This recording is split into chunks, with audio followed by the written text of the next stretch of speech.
Hello candidates, তোমাদের যে West Bengal এসএসসির গ্রুপ সি গ্রুপ ডি এর এক্সামটা আসছে নেক্সট উইকে, সেটার জন্য আমি আজকে বিহার এসএসসির যে ইন্টার লেভেলের এক্সাম 2017 যে পেপারটা ছিল, সেখানে যে কোয়ান্টিটেটিভ অ্যাপটিটিউডের কোয়েশ্চেন প্লাস সেখানে যে অ্যারিথমেটিক লজিক্যাল রিজনিং এর কোয়েশ্চেন, সেই তার মধ্যে কিছু কিছু কোয়েশ্চেন আজকে তোমাদের সলভ করিয়ে দিচ্ছি। তো এই পেপারটা তোমরা গুগল থেকে পেয়ে যাবে সার্চ করে। এটা যেমন আমি আড্ডা 24/7 যে ওয়েবসাইট আছে সেখান থেকে ডাউনলোড করেছি, সেখান থেকে এটা ফ্রিতে ডাউনলোড হয়ে যাবে। তোমরা ওপেন করে নিয়ে এটা সলভ করা স্টার্ট করতে পারো। তো এটা যে ফার্স্ট পেপার সেখানে যেটা ছিল 2017-এর ফার্স্ট শিফটের, সেটার কোয়েশ্চেন নাম্বার 101, 101 নম্বর কোয়েশ্চেন থেকে আমি স্টার্ট করছি। তো দেখো কোয়েশ্চেনটা কি আছে: how many days will be there between 26 January 2008 and 15 May 2008 includes both days. মানে 2008 সালের 26শে জানুয়ারি থেকে 15ই মের মধ্যে কতগুলো দিন রয়েছে। ইনক্লুডস বোথ ডেজ মানে এই দুটো দিনকেও আমাদের কাউন্টিংয়ে ধরতে হবে, এই 26শে জানুয়ারি আর 15ই মে। তো এই অঙ্কগুলো তো খুবই সোজা, তোমরা জানো প্রথমেই দেখে নিতে হয় যে যেই সালটা দিয়েছে সেই সালটা লিপ ইয়ার সাল কিনা।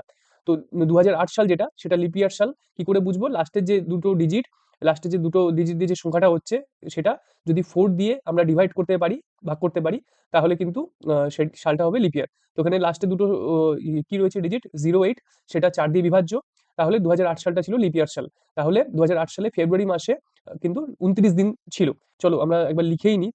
জানুয়ারি মাসে হচ্ছে আমাদের, জানুয়ারি মাসে 6 দিন, ফেব্রুয়ারি মাস যেহেতু লিপ ইয়ার সাল ছিল সেই জন্য হয়ে যাবে 29 দিন, মার্চ মাসে তো 31 দিন থাকবে, এপ্রিল মাসে হবে 30 দিন, আর মে মাসের কোন ডেট বলেছিল? 15 তারিখ, তাহলে মে মাসে হবে 15 দিন। ঠিক আছে, তো এবার অ্যাড করে দাও সিম্পলি। কত হচ্ছে এখানে?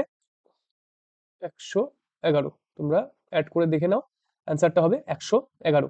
দেখো এখানে অ্যান্সারও দেওয়া আছে, এখানটায় অ্যান্সার হলো 111, যে কারেক্ট অপশন 1 লেখাই আছে।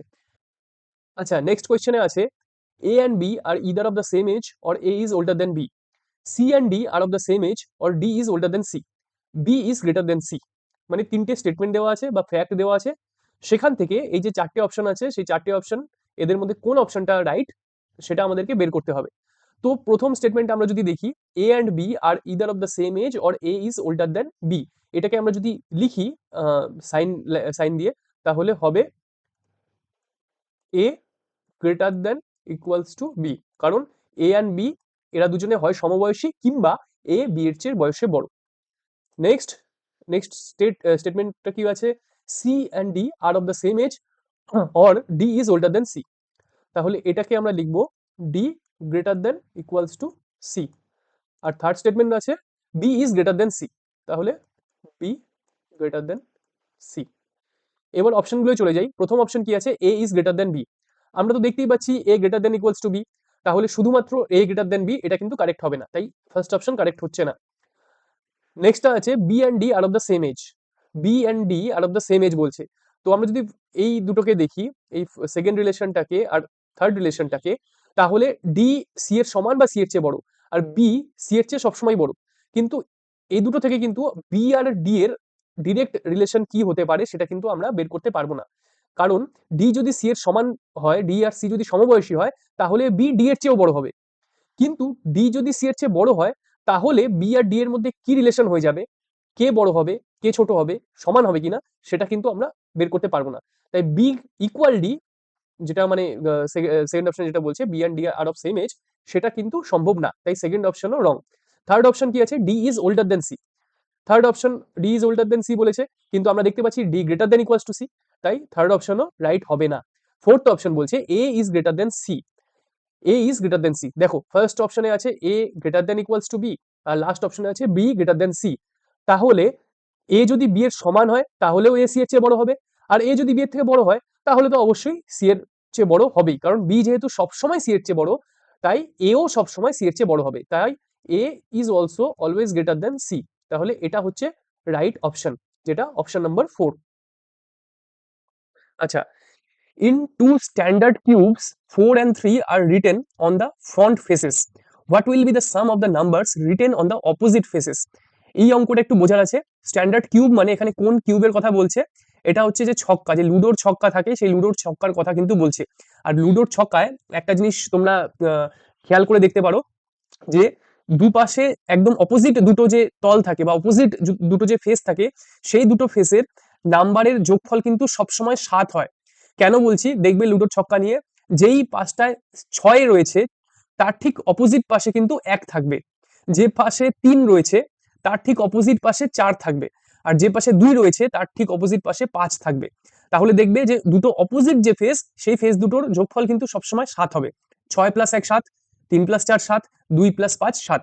তো সেটাই বলেছে যে ইন টু স্ট্যান্ডার্ড কিউবস, মানে দুটো লুডোর ছক্কা নিয়েছে, ঠিক আছে, দুটো লুডোর ছক্কা নিয়েছে। বলছে দুটো ছক্কায় 4 and 3 আর written on the front faces, মানে যে ফেসটা আমরা দেখতে পাচ্ছি উপর থেকে, একটা ছক্কায় সেই ফেসটা হলো 4 আর অন্য ছক্কাটায় সেই ফেসটা হলো 3। What will be the some of the numbers written on the opposite faces, মানে এই দুটো ছক্কারই যেই ফেস দুটো আমরা দেখতে পাচ্ছি, একটাতে 4 আছে একটাতে 3 আছে, তাহলে এই দুটোরই ঠিক যে অপোজিট ফেসটা আছে আমাদের, সেই ফেসে যে নাম্বার দুটো থাকবে তাদের যোগফল কত হবে। তো প্রথম ছক্কায় যদি এই ফেসে 4 থাকে যেটা আমরা দেখতে পাচ্ছি, তাহলে তার ঠিক অপোজিট ফেসে কত থাকবে, 3 থাকবে। আর দ্বিতীয় ছক্কায় যেহেতু আমাদের যেই ফেসটা আমরা দেখতে পাচ্ছি সেটাতে 3 রয়েছে, তাই তার অপোজিট ফেসে 4 থাকবে। তো অ্যান্সারটা হবে 3 প্লাস 4 ইকুয়াল 7। অ্যান্সার 17। তোমরা আশা করি বুঝতে পেরেছো যে কিভাবে, কেন অঙ্কটা মানে অঙ্কটা একটু ইজি অঙ্ক, কিন্তু জাস্ট এই যে কনসেপ্টটা যে দুটো ফেসের যে অ্যাডিশন, নাম্বারের অ্যাডিশন সেটা 7 হবে, সেটা থাকলে অঙ্কটা ইজিলি করতে পারবে। আচ্ছা চলো নেক্সট কোয়েশ্চেন দেখি। In a row of crows, A is 10th from the left and B is 9th from the right. A is 15th from the left when they interchange their positions. How many crows are there in the row? তাহলে একটা গাছের ডালে কিছু কাক বসে আছে, তাদের মধ্যে এ কাকটা বাদিক থেকে 10 নম্বরে বসে আছে আর বি কাকটা ডান দিক থেকে 9 নম্বরে বসে আছে। এবার কি করেছে, এ আর বি দুজনে স্থান পরিবর্তন করেছে, মানে স্থান বিনিময় করেছে, তাদের পজিশনটা ইন্টারচেঞ্জ করেছে। তাহলে এ উড়ে গিয়ে বি এর জায়গাতে বসলো আর বি উড়ে এসে এর জায়গাতে বসলো। তাহলে এখন এর পজিশন কোনটা হয়ে যাবে, যেটা আগে বি এর পজিশন ছিল সেটাই এখন এর পজিশন হয়ে যাবে। তো আগের বি এর পজিশন ছিল 9th ফ্রম রাইট, মানে ডান দিক থেকে 9 নম্বর। তাহলে এখন স্থান বিনিময়ের পরে এরও পজিশন হয়ে যাবে ডান দিক থেকে 9 নম্বর। আবার অ্যাডিশনাল ইনফরমেশন দিয়ে দিচ্ছে যে স্থান বিনিময়ের পরে এরই পজিশন বাঁ দিক থেকে হয়ে যাচ্ছে 15 নম্বর। ঠিক আছে, এটা যদিও একদমই মানে পেন পেপার নিয়ে কিছু করার দরকার নেই, মানে মুখে মুখেই হয়ে যায়, তাও জাস্ট একবার তোমাদেরকে দেখিয়ে দিচ্ছি। ধরো ডালটা ছিল, সেখানে এ বসেছিল এই জায়গাটায় আর বি বসেছিল ধরো এই জায়গাটায়। তাহলে এর পজিশন কোথায় ছিল, এর পজিশন ছিল বাদিক থেকে 10th, বাদিক থেকে 10th, এদিক থেকে 10th ছিল এ, আর বি ছিল ডান দিক থেকে 9th, মানে এই ডান দিক থেকে যদি কাউন্টিং করতাম তাহলে বি ছিল 9th এ। এবার দুজনে নিজেদের জায়গা চেঞ্জ করলো, ঠিক আছে। তাহলে এর এখনের পজিশন কোনটা হবে, এখনের পজিশন হবে এটা, ডান দিক থেকে 9th। তাহলে এ হচ্ছে, মানে এর পজিশন হবে ডান দিক থেকে 9th, তাই তো, রাইট থেকে 9th।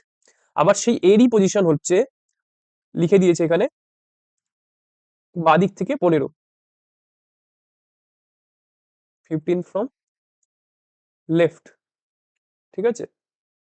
তাহলে পরে এই এর পজিশন 9 ফ্রম রাইট আর 15 ফ্রম লেফট, তাহলে টোটাল কাকের সংখ্যা কত হবে, কাকের সংখ্যা হবে 15 প্লাস 9 মাইনাস 1।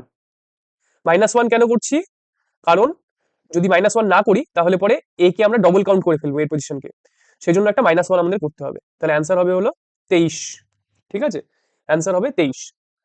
দেখে নিই আমরা, এই যে 3 নম্বর অ্যান্সার 23, এটা হলো টোটাল নাম্বার অফ কাকের সংখ্যা।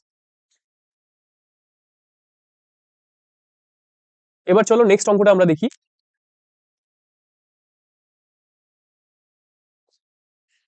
একই রকম অঙ্ক। In a row of boys, a boy ranks 19th on either side. How many boys are there in the row? তার মানে এক সারিতে কতগুলো ছেলে দাঁড়িয়ে আছে, একটা ছেলে তাদের মধ্যে সে দুদিক থেকে 19 নম্বরে দাঁড়িয়ে আছে। তাহলে কতজন ছেলে সেই সজ্জায় সেই সারিতে রয়েছে। একেবারেই জলভাত অঙ্ক, ছেলেটা দুদিক থেকে 19 নম্বরে দাঁড়িয়ে আছে, তাহলে টোটাল নাম্বার কত হবে, 19 প্লাস 19 মাইনাস 1। -1 কেন করছি, কারণ না হলে এই ছেলেটাকে আমরা ডবল কাউন্ট করে ফেলবো, দুবার গণনায় ধরে ফেলবো। তাই 19 প্লাস 19 -1 মানে 38 -1, অ্যান্সার হচ্ছে 37। 2 নম্বর অ্যান্সার 37, ঠিক আছে, খুব সোজা অঙ্ক। Next, 5 cities P, Q, R, S and T are connected by different types of vehicles. P and Q by boat and rail, S and R by bus and boat, Q and T by airplane, P and R are connected by boat, T and R are connected by rail and bus. Which vehicle can be used to travel from R to Q? মানে পাঁচটা শহর আছে P, Q, R, S, T, এর মধ্যে প্রত্যেকটা শহর অন্য শহরের সাথে আলাদা আলাদা যাতায়াতের মাধ্যম দিয়ে কানেক্টেড। কোনো দুটো শহর ধরো ভেহিকেল মানে মোটর গাড়ি দিয়ে কানেক্টেড, কোনো দুটো শহর নৌকা দিয়ে কানেক্টেড, কোনো দুটো শহর বাস দিয়ে কানেক্টেড, কোনো দুটো শহর এয়ারপ্লেন দিয়ে কানেক্টেড, এরকম করে দেওয়া আছে। তো কি কি দেওয়া আছে? পি অ্যান্ড কিউ, বোট আর রেল, মানে নৌকা আর রেলগাড়ি, এই দুটো দিয়েই কিন্তু পি আর কিউ শহর দুটো কানেক্টেড। মানে পি থেকে কিউ আর কিউ থেকে পিতে নৌকো দিয়েও যাওয়া যায়, নৌকায় চড়ে, আর রেলে চড়েও যাওয়া যায়। S and R by bus and boat, মানে এস থেকে আরে যেতে বা আর থেকে এসে আসতে মানুষরা বাস আর নৌকা এই দুটো ইউজ করতে পারে। Q and T by airplane, Q থেকে টিতে যেতে আর টি থেকে কিউতে আসতে ফ্লাইটে করে যেতে হয়। P and R are connected by boat, মানে পি থেকে আরে যেতে আর থেকে পি এ আসতে শুধুমাত্র নৌকার ব্যবহার করা যায়। T and R connected by rail and bus. Same. তাহলে এবার প্রশ্নটা কি? Which vehicle can be used to travel from R to Q? তাহলে আর থেকে কিউতে যেতে বা কিউ থেকে আরে আসতে কোন ভেহিকল ইউজ করা যাবে? দেখো এখানে আর আর কিউ মেনশন কোথায় কোথায় আছে। আর আর কিউ মেনশনের মধ্যে প্রথমে যেমন কিউর মেনশন আছে P and Q by boat and rail, মানে পি অ্যান্ড কিউ বোট আর রেলে কানেক্টেড। এখানে যে আর আর কিউ প্রশ্ন জিজ্ঞেস করেছে, আর আর কিউ কিন্তু ডিরেক্ট কানেক্টেড না। তাহলে কোনো একটা থার্ড শহরের ভায়া আর থেকে কিউতে যেতে হবে বা কিউ থেকে আরে আসতে হবে। তো সেই থার্ড শহরটা কি সেটা আমাদেরকে বের করতে হবে। কোন তৃতীয় শহরের মধ্যে দিয়ে আর থেকে কিউ বা কিউ থেকে আরে আরে আসা যাবে? তো দেখো P and Q by boat and rail connected ফার্স্টেই দেওয়া ছিল, আর P and R are connected by boat. তাহলে আমরা পেয়ে যাচ্ছি সেই তৃতীয় শহরটা কি? সেই তৃতীয় শহরটা হচ্ছে পি, যেই শহরের ভায়া হয়ে, যেই শহরের মধ্যে দিয়ে এটাকে লিঙ্ক করছে কিউ আর আর কে, আর থেকে কিউতে বা কিউ থেকে আরে যাওয়া যাবে। তো পি আর কিউ কি দিয়ে কানেক্টেড ছিল? বোট আর রেল দিয়ে। আর পি অ্যান্ড আর কি দিয়ে কানেক্টেড? বোট দিয়ে। তাহলে দু ক্ষেত্রেই কি কমন রয়েছে? কমন রয়েছে বোট। তাহলে অ্যান্সার হবে হবে হচ্ছে বোট। তাহলে which vehicle can be use to travel from R to Q? এটা অ্যান্সার হবে বোট। নেক্সট। আচ্ছা, একই প্রশ্ন, একই ইনফরমেশন থেকে আরেকটা প্রশ্ন রয়েছে, which pair of cities are connected in any way without going to the third city? মানে এই যে পেয়ার গুলো দিয়ে দিয়েছে P T T S Q R আর নান অফ দিস, এদের মধ্যে কোন দুটো শহর এক এক শহর থেকে অন্য শহরে যেতে হলে কোনো তৃতীয় শহরের ভায়া যাওয়ার দরকার নেই? তো দেখো পি অ্যান্ড টি এর কি কিছু লেখা আছে প্রশ্নে? পি অ্যান্ড টি এর কিছু লেখা নেই। নেক্সট, টি অ্যান্ড এস এর কি কিছু লেখা আছে? টি অ্যান্ড এস কিন্তু সরাসরি কিছু লেখা নেই। কিউ অ্যান্ড আর এরও কিন্তু সরাসরি কিছু লেখা নেই। তাহলে প্রথম 1 2 3 অপশনের মধ্যে কোনোটাই হচ্ছে না। লাস্ট যেটা নান অফ দিস, সেটাই হবে answer. Next, which of the following square is missing? এটা তোমরা ছবিটা দেখেই বুঝতে পারছো যে লাস্টের যে স্কোয়ারটা, এই জায়গাটাতে যে স্কোয়ারটা থাকবে সেটা কোনটা হবে। এখানে প্রথমটায় দেখো যে নাম্বার অফ সার্কেল সেটা কমে গেল প্রথমটা থেকে সেকেন্ডটায়, তারপর সেই সার্কেলটা আরো ছোট হয়ে গেল। তো লাস্টে যেটা হবে সেখানে হয়তো এই সার্কেলটা আর থাকবে না, শুধু যে মাঝখানে যেটা সেন্টার পয়েন্ট, সেই সেন্টার পয়েন্টটাই শুধু থাকবে। কারণ প্রথম থেকে সেকেন্ড ছবিতে একটা সার্কেল কমে যাচ্ছে, সেকেন্ড থেকে থার্ড ছবিতে একটা সার্কেল, মানে সার্কেল যেটা সেটা একেবারেই ছোট হয়ে যাচ্ছে। আর লাস্টের যে ফিগারটা আসবে সেখানে সার্কেলটা একেবারেই ভ্যানিশ হয়ে যাওয়ার কথা। তাহলে অ্যান্সার হবে ওয়ান। হ্যাঁ, অ্যান্সার কারেক্ট অপশন দেখো, অ্যান্সার ওয়ানই আছে।